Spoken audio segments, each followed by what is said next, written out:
Hey guys, this is Backwoods, and this is my review of the Kershaw Junkyard Dog 2.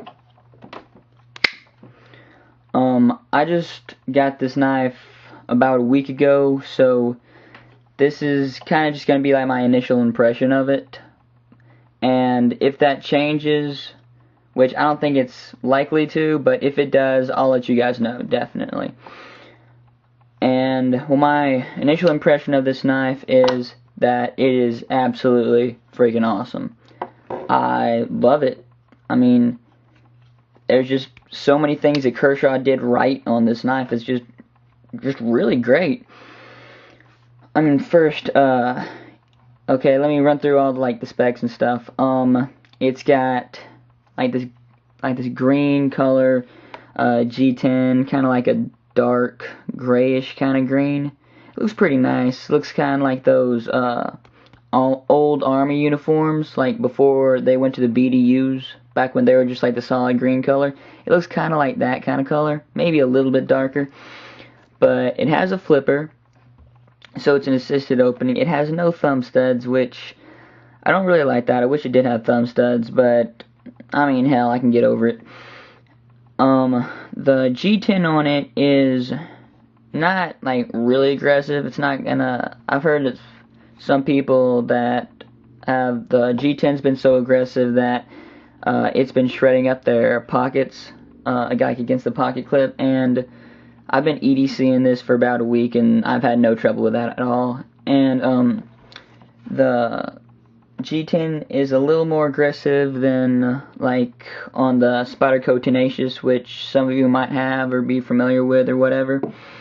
And also the grind on it, like, okay, on the Spyderco Tenacious, you know, it's a full flat grind, and people really like to talk about that.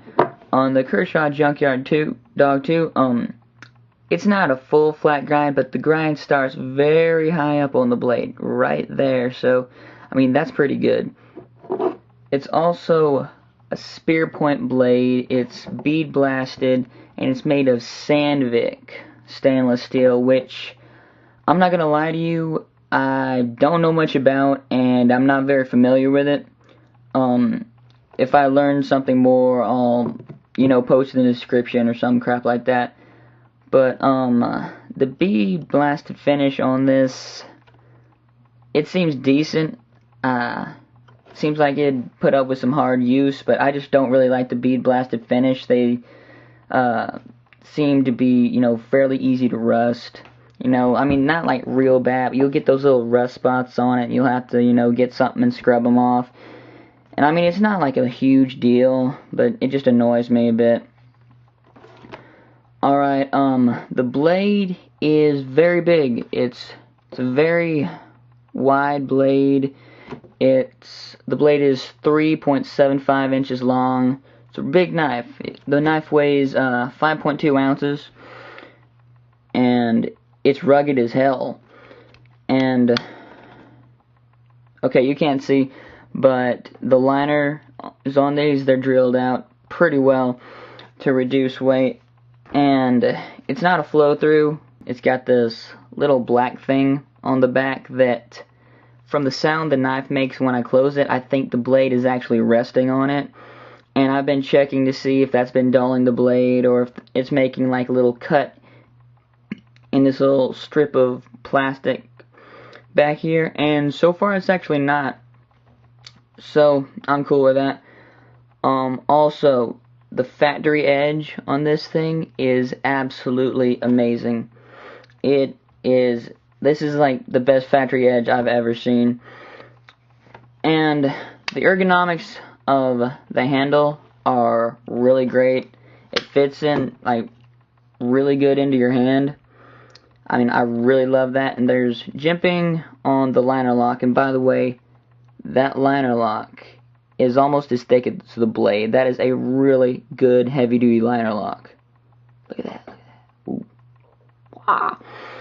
But anyway, there's jimping on the back of the handle here, and it's not like really aggressive jimping, but the thumb ramp is so good that you don't even really need it. It fits in there and it locks in place pretty well. And so the G10's really good. Oh, it's also got this, they call it machine riveted design on it. And I think it looks pretty cool. Like, that's just me, but I think it looks awesome.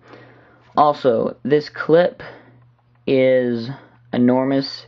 It's a tip down, which I wish it was a tip up, but other than that, I really like it. Like, it is a little showy. If you need to, you know, if you don't want to broadcast that you have a knife on you, you might want to get something that's a little bit more concealed, because this is kind of really like just broadcasting, yet you got a big old blade on you. There's a knife in my pocket, and I mean, I think like that pocket clip, it is showy, but I mean, I think it looks pretty freaking cool. Kind of like a jagged kind of design. And there's a little bit of the knife handle sticking out, but it's better for grabbing if you need to get it out real quick. Okay, and the lockup on the knife is completely solid. It's great lockup. And the price is pretty good for this knife. I mean, it's not like a great value. I mean, I think it's a very fair price, because you can get this knife for around $47 on yourcornerstore.com, which is pretty freaking good. I think it is definitely worth it. If you need a very, very heavy-duty knife, you know, if you've seen some of my other reviews, I was talking about how heavy-duty and outdoorsy the Smith & Wesson Extreme Ops CK70 was, and this is much, much better made, much heavier duty than that.